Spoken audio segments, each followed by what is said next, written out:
Well, good afternoon, folks, and welcome to a brand new series. We're gonna start here. Maybe is race recaps. Is that what we're calling this, Hunter? Race recaps, race reviews. We'll find it. We'll find our little word to call it later on. For sure. I The think we're name will gonna come run with to us. reviews for this week. Race reviews. So I'm wearing the most Trackhouse thing I have. Connor Zillich. I've I got got my Cartersville shirt on too, actually. AO is a little different shirt though. I have the Red Bull debut shirt. Yeah. See, he wins so many races. They have so many different shirts. Of course, this isn't a race win, but KOA is pretty cool. So. Yeah, but I saw Red Bull on a NASCAR shirt in the modern era, and I said, have to have it. Need it. Yeah. I've got the 91 from Project 91 here too to celebrate. So, pretty exciting race for parts of it. I know that the middle was a little bit rough, but starting Yes, it out with was. the rain, that was kind of I don't know. We planned for it by having the rain tires, but you don't expect to race in the rain, right? It's not anyone's first option. You pull it with it in mind, but you don't pull it with the mindset going in that you're gonna be racing in the rain come race day. Somebody like Kyle Busch overdrove it a little bit there in the rain. Yes. Expected his tires to do more than they could, and went for a ride. Taking out three Chevrolets, might I add. Yeah, a pretty cool thing in my opinion though was during this first little caution before the end of the first lap, where we had the option to come in for wets or slicks with NASCAR's rules. Centric and Busher both stayed out on slicks, Yeah, and I think Busher swapped over later on. But for Centric, he pushed it as far as he could, and it played out good for him for a while. yeah, he stuck with it, and that was an interesting call for sure. I raised an eyebrow at that, but I also raised an eyebrow when Spire decided to keep two of their cars out on rain tires. I'm like, yeah, everybody else pitted, you know. I don't think that you're going to gain that much by going now. I mean, to be fair, they did come in with a top five for McDowell, but I feel like that car was capable of more. I feel like strategy didn't do us any favors today.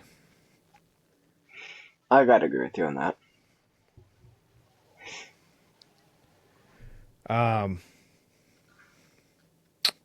so here's something that's maybe controversial. I guess before we get into that, let's talk a little bit about Ty Gibbs and the heartbreak that's there for Ty.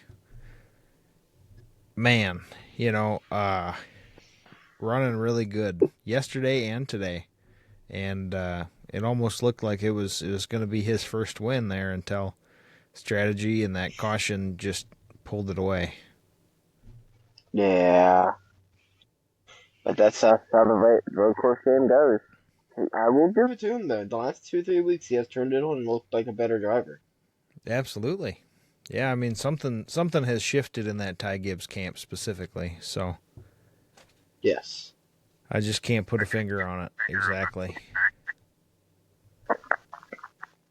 I'd like to also give a shout out that Ryan Preece won stage one today. Yeah, I think that surprised a lot of people. I think it did too. I certainly did not have that on my bingo Stage card. two, yeah. Stage two, of course, run by SVG. There's mostly an SVG show today, anyways.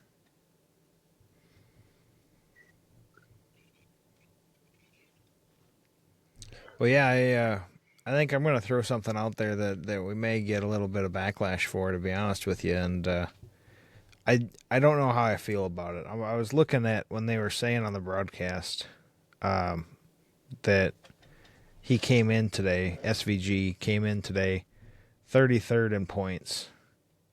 You know, we're happy for SVG to be in the playoffs now. I think most of the NASCAR fan base is excited for SVG. But would we be just as excited if that was Cole Custer or Riley Herbst. You know, I just wonder about that because it's like, well, those guys don't No, deserve it. we probably wouldn't, They're but just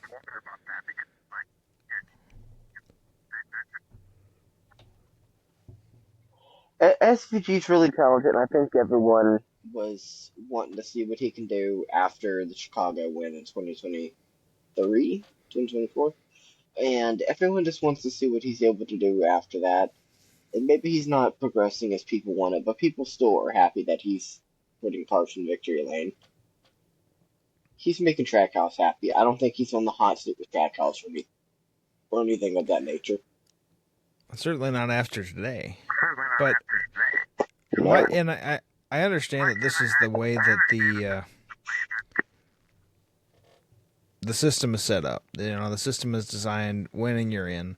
I just wonder if the system should be changed at all. I feel like there are people like Michael McDowell that run good week in and week out, you know, are pretty consistent throughout the year and should be able to get in either to the playoffs or you know, if points mattered every time, I wonder if we would see as many cutthroat moves, you know, because a win doesn't guarantee you in. I feel like it's going to be tough to just say no longer win and you're in. I feel like that's too much of an adjustment. I feel like we got here because of small changes year over year over year, and now we need to have small changes to get back towards something that really makes every race count, something that wraps the whole season together. You know, because the championship trophy is made of every track that we go to. And if you're only good at some of those tracks, I don't think that you deserve to have a trophy with all the tracks on it. Nah. NASCAR's looking at changing the playoff format anyway, so I think we'll just have to wait and see how it goes. So, interestingly enough, if they were to implement a rule that just says, hey, it's still winning you're in as long as you're in the top 30, right? You know, somebody like Noah Gragson, Brad Keselowski, Shane Van Gisbergen, Riley Herbst, Cole Custer, Cody Ware, Jimmy Johnson, those type of folks are not a win and you're in. And to be fair, back that up a little bit. Jimmy Johnson wouldn't be a win and you're in anyway, even if he was to win the Daytona 500 because he didn't start every race.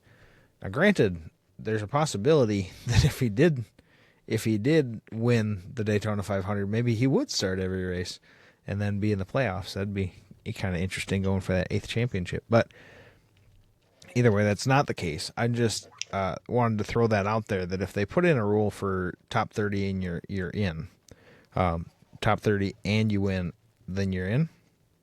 But Shane Van Gisbergen was not top 30 today. So if he was to win another road course coming up and happen to be better than top 30, then he would be in the playoffs. And I think that I'd feel better about that if that was the case. But You what know? if he could achieve the top 30 by the time the playoffs were to start? If he couldn't be in the top 30 by the time the No, playoffs were, what if he could? then that'd be great. Yeah, then he would be. You're saying if he wins today and doesn't win again until the playoffs. Yeah, but he gets good enough finishes to bump his points average up to 30. You know, in my personal opinion, I think that it's too convoluted to say win and become top 30 and you're in. I think it has to be win and be top 30 and you're in. So I think he needed to have been better throughout the year before this point. So he could win today, get a lot of points. That'd be a really good points day. Keep working towards being in the top 30 and then win again at a road course later in the season. You know, I mean, we've got some coming up here. I mean, the street course, of course, in Chicago, Sonoma to follow. Those are back-to-back street courses. Watkins Glen before the end of the year here, and so by that point, I mean by Watkins Glen, you should be top 30 in points, ideally, right? You've got three good races there for you. Yeah. If that's the case and you win at Watkins Glen, then you're in. You know, under Jordan's magical system. I don't know. That's just my thought. I guess NASCAR will go back to the drawing board again. They've already said they're going to, so. Yeah, Yeah, they definitely want to change it. We just don't know what they're changing it to. And I know that that's been thrown out there by other people. Exactly. A top something. There's got to be some cutoff. And I think 30 is probably very, very generous, but that's a good start. Then somebody like Harrison Burton doesn't get in off of that win at Daytona. And when he got in on that win, if you remember, there were a lot of people that were saying that he doesn't deserve to be in the playoffs. We immediately jumped from, wow, winner, the 100th win for Wood Brothers. How cool is this? That's incredible. On his way out the door, to he doesn't deserve to be in the playoffs. Why is he in the playoffs? Yeah. I mean, I know that it makes it more competitive during the regular season. NASCAR, it definitely makes it more competitive during the regular season because if you can push everybody out of the way and win, unless you're Austin Dillon and you literally push people out of the way, then you don't get into the playoffs by winning. But if you make that risky move and it pays off and you win, then you're in.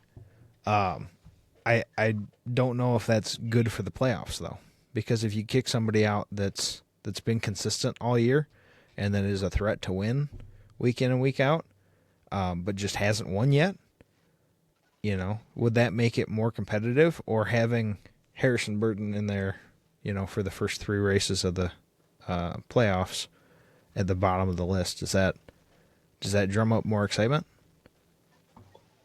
Uh, I don't know, man. You're playing with fire right there. I suppose. Big changes like that, you just have to come over time. Yeah. Well, hopefully they take some fan input. I don't know how they decide that. I think they do have a drivers committee. I thought I heard that C. Bell was on a committee that talks to NASCAR about that Yes, kind of stuff. yes, there is, but that committee also is. I mean, it's not like it's out in the open public on Twitter and stuff. It's behind closed doors, and I assume it's on certain subjects only. I suppose. Now, for a quick playoff points battle update, RFK has a wrong type of success they're dealing with right now. 2 cars have 1 teeter-tottering at 16th in the playoffs and 1 at 17th in the playoffs. Ryan Preece and Chris Buescher are 19 points apart from each other and right on the playoff cut line. I'm trying to pull this up here. So, yeah, it looks like after today. Oh no, that's the regular season points. I should be looking at playoff I'm looking at points. playoffs. Yeah, 19 points apart. Boy, that is a conundrum, isn't it? Yes, it is.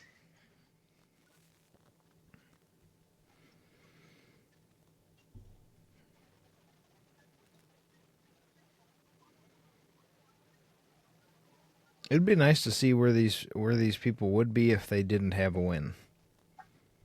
Like, Yeah. Where did Austin Cindric win? Dega. Oh yeah, yep. Well, yeah, I don't know. I mean, there are some people in here that I feel like if we were on a, I mean, we can look side by side. So, like in regular season points, Austin Cindric is still in 15th, so he still would be in the playoffs that way if we were just going off of regular season points. Yeah. But like Josh Berry, where does he land? 19th, so he would be out. But he won at Vegas, so he's in. It's just I don't know. I suppose it's more for entertainment than anything. Catherine Legg now has 12 NASCAR Cup Series points. She almost didn't go a lap down. She was so close to staying on the lead lap today. Speaking of Catherine Legg, folks, stay tuned on another video sometime this week about her.